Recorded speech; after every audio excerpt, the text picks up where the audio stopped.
अस्सलाम वालेकुम, मेरा नाम है ज़ीशान उस्मानी। आज हम बात करेंगे सीखें कैसे।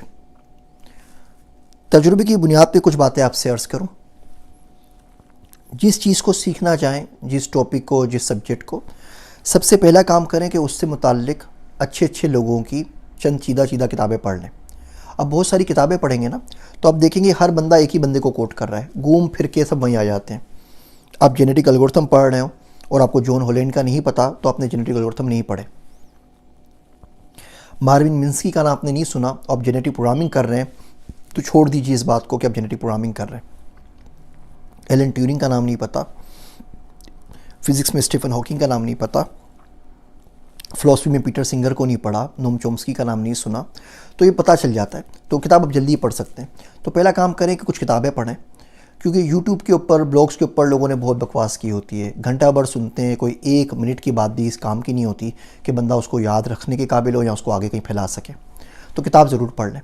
किताब पढ़ने से होगा ये कि आपको मोटी मोटी चीज़ें पता लग जाएंगी, बेसिक वोकेबलरी आपके पास आ जाएगी। उसके बाद आप यूट्यूब पे चले आएँ, उसके बाद आप मूक्स कर लें, आप कोर्सेरा पे चले आएँ, EDX पे चले आएँ, खान अकेडमी पे चले आएँ, ऑनलाइन कोर्सेज़ पे चले आएँ, मास्टर क्लास के ऊपर चले जाएँ। उसके बाद जो बंदे हों काम के, जो वाकई सिखा सकते हो, आप उनके पास जाके उनसे मिल लें, उनके कोई कोर्स ले लीजिए, उनकी शागिर्दगी में आ जाइए, उनके साथ काम कर लें। और उसके बाद उसकी प्रैक्टिकल के लिए कोई ऐसी कंपनी ज्वाइन कर लें जहाँ पे वो काम कर सकें। वो अगर फ्यूचर टेक्नोलॉजी है, इमर्जिंग टेक्नोलॉजी का मतलब होता ही ये है कि ऐसी टेक्नोलॉजी जिसको बाकी टेक्नोलॉजीज़ और बाकी जिस तरह हम स्टेटस को में काम कर रहे हैं उसके ऊपर कोई कंपैरेटिव एडवांटेज हो। आप एक काम करते हैं ज़राअत का आराम से, अब कोई बंदा ज़राअत में आर्टिफिशियल इंटेलिजेंस को इस्तेमाल कर लेगा तो ज़ाहिर बात है वो आपके ऊपर सबकत ले जाएगा। इसीलिए हम उसको इमर्जिंग टेक्नोलॉजी कहते हैं। आप इस AI को फार्मेसी में लगा दें, आप इसको डिफेंस में लगा दें, आप इसको वारफेयर में लगा दें, जहाँ चाहे लगा दें।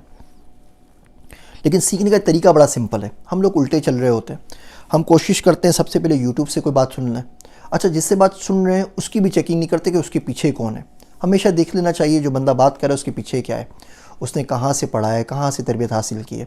अब कल मैं आके आपको हलाल हराम के फतवे देने लग जाऊँ तो बेवकूफ़ी की बात होगी ना। अगर आप मुझे सुन रहे हैं तो मेरे लिए भी जहन्नुम और आपके लिए भी, क्योंकि मैंने तो दरस निज़ामी नहीं किया, मैंने तो इस्लामी कोई कोर्स भी नहीं किया, मेरे पास तो दारुल इफ्ता से डिग्री भी नहीं है कि मैं तखस्सुस नहीं किया कि मैं फ़तवा दे सकूँ। तो ज़ाहिर बात है वो मेरा ओपिनियन किसी और का ओपिनियन सब बराबर है। हाँ, अगर मैं डेटा साइंस के ऊपर बात करूँ तो आपको बात मान लेनी चाहिए। मेरे पास बहुत सारे मास्टर्स हैं, मेरे पास PhD है, मैं अमेरिका का पढ़ा हुआ हूँ, मुख्तलिफ यूनिवर्सिटीज़ में पढ़ाया है, किताबें लिखी हैं, उसके ऊपर बात करना मेरा जायज़ बनता है। आर्टिफिशियल इंटेलिजेंस के अंदर, ब्लॉकचेन के ऊपर। अब मैं कल आ जाऊँ और कल आके आपको बोलूँ जी ऐसा करते हैं कि मैं आपको मसाइल बताता हूँ नमाज के या हज के, तो ज़ाहिर बात है अगर तो मैंने पढ़ा है पीछे तब तो ठीक है, अगर पीछे मैंने पढ़ा नहीं है तो बिल्कुल फजूल सी बात है, मुझसे नहीं सीखनी चाहिए, किसी और बंदे से सीखनी चाहिए। आप कभी भी वकील से आके नहीं पूछते कि जूता कैसे जुड़ेगा। आप मोची से ये नहीं पूछते कि जी फला बंदे को सू करना है तो क्या करूं। आप कभी भी मौली साहब के पास जाके बाईपास का ऑपरेशन नहीं कराएंगे। आपका बाईपास का ऑपरेशन DO है तो आप पूछेंगे शहर में सबसे अच्छा डॉक्टर कौन है। अब्दुर्रहमान सुदेश साहब आ जाए ना अगर मक्कातुल मुकर्रमा से, तो आप उनसे अपना ऑपरेशन नहीं करवाएंगे।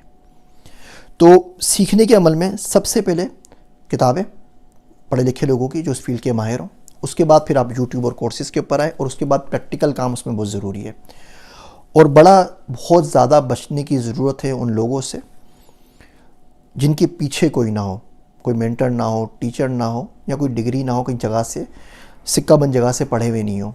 उनका एक्सपीरियंस एक होता है, उसमें आप किसी हद तक गाइडेंस ले सकते हैं, लेकिन उनको अपना इमाम बना लेना, पीरो मुर्शिद बना लेना कि वो जो बोलें वो ठीक हो, अच्छी बात नहीं है। हमारे माशरे में जब हम किसी की मुखालफत करते हैं तो उसको बिल्कुल ना काफिर बना के छोड़ते हैं, और जब किसी की तारीफ़ करते हैं तो उसको नबूवत से 3 इंच नीचे ला के छोड़ते हैं और हर चीज़ उसकी मान लेते हैं। भाई वो डेटा साइंस का बंदा, आप डेटा साइंस की बात सुने ना।